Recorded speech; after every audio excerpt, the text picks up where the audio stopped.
Gila enak banget. Oke guys, hari ini gue akan membuat scrambled eggs ala Gordon Ramsay.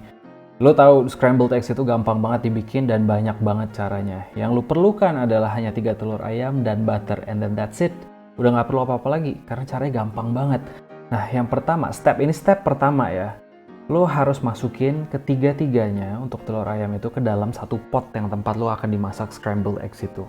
Dan ingat, jangan pernah dikocok dulu telur ayamnya sebelum dimasukin ke sini karena hasilnya nanti akan menjadi kering dan tidak creamy. Oke, setelah lu masukin ketiga telur ayamnya ke dalam pot itu, lu siapin deh butternya. Butter itu ya nggak perlu terlalu banyak lah. Kalau misalnya gue di sini gue suka bagi dua supaya nanti pas diaduk itu nggak terlalu susah. Nah, alatnya yang perlu siapin apa? Pertama, spatula. Spatula itu gunanya untuk mengaduk telurnya dan jangan dinyalain dulu apinya ya. Jadi ini harus diaduk dulu pelan-pelan sampai semuanya merata. Memang pasti butternya itu nggak akan melt dulu. It's okay. Setelah kalian adukin terus butternya, nah baru kalian nyalain api. Nah apinya itu pun dinyalainnya jangan gede-gede. Lihat deh, kecil aja. Nggak perlu terlalu besar. Karena kalau terlalu besar nanti bawahnya yang kering duluan dan hancur semuanya. Nah tujuan api kecil itu apa? Supaya pertama, butternya itu melt dulu barengan sama telurnya. Oke? Kalau misalnya udah diaduk terus sampai berata, dan ini ingat ya, harus diaduknya konstan. Nggak boleh ditinggal terlalu lama, nggak boleh dibiarin juga. Jadi ini benar-benar harus diaduk sampai semuanya itu rata.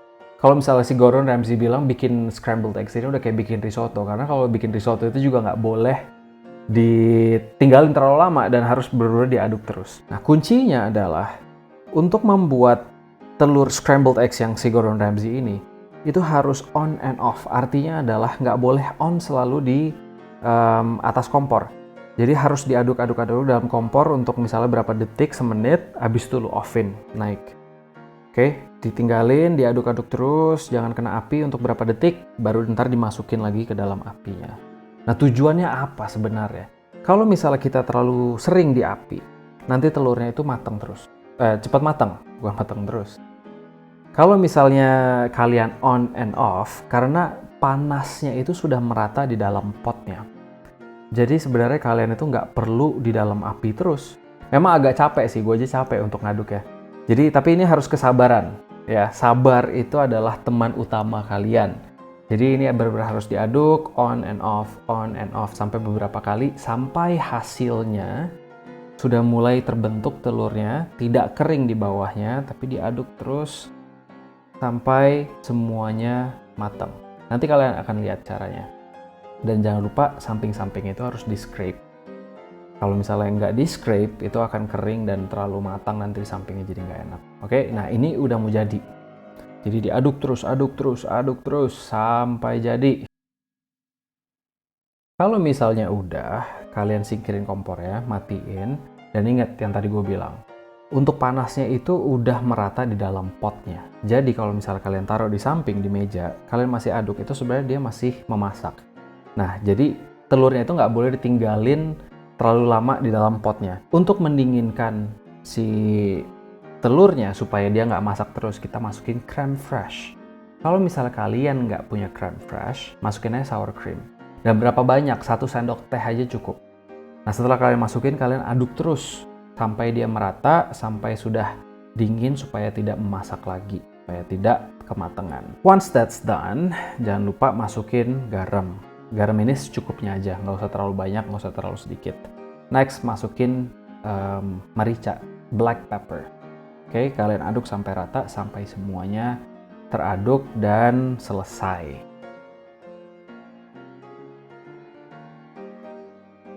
Nah, untuk side dish ya, kita nggak mungkin cuma makan telurnya begitu aja. Pasti kita makan yang lain. Nah, untuk hari ini gue masaknya itu bacon sama mushroom. Oke, pertama masukin butternya dulu. Jangan lupa di preheat ya untuk kompornya. Itu selalu harus di preheat. Next, masukin baconnya. Habis itu masukin mushroomnya. Nggak perlu terlalu lama sampai semuanya matang.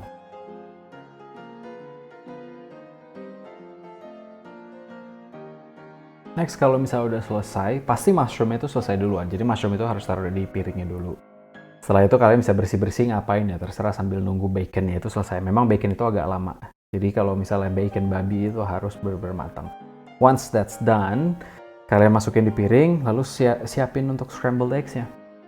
Selesai deh. Memang kelihatannya nggak terlalu wah banget, tapi lo harus cobain rasanya. Don't judge my food by its cover. Jadi kalian harus coba masak untuk scrambled eggs-nya begitu. Side dish-nya bisa terserah apa aja, bisa pakai roti, bisa anything. Dan itu udah selesai.